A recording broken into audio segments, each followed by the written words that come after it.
Hi friends, కొరమీను ఎగిరండి, పెరుగు, beetroot fry, fruits బొబ్బస్కాయ. ఇది రైస్ పెట్టాను, ఇంక మూత తీయలే, చల్లగా అయిపోద్ది అని చెప్పి. ఇది దోసపిండ రాత్రి నానబెట్టాను చూడండి. బియ్యం, సాయిగుళ్ళు, మెంతులు, అటుకులు నానబెట్టి ఇప్పుడు దోశ వేస్తున్నాను చూడండి. మార్నింగ్ రుబ్బి దోశ వేస్తున్నాను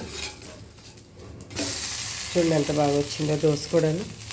మీరు ఎప్పుడైనా దోశ పొద్దునే రుబ్బేసుకోక్కర్లేదు, నైట్ నానబెట్టుకుని మార్నింగ్ రుబ్బుకోండి. ఎందుకంటే దోశ పిండి కూడా ఫ్రెష్గా ఉంటుంది, టేస్ట్ కూడా బాగుంటుంది, పుల్లగా అవ్వదు.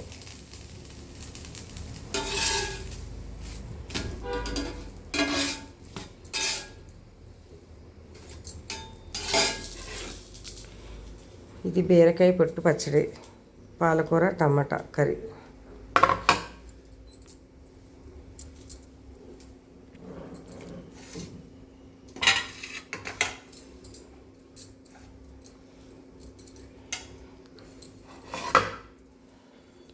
ఎలా ఉన్నది అనేది కామెంట్ సెక్షన్లో కామెంట్ చేయండి, లైక్ చేయండి, షేర్ చేయండి, సబ్స్క్రైబ్ చేసుకోండి. Bye bye.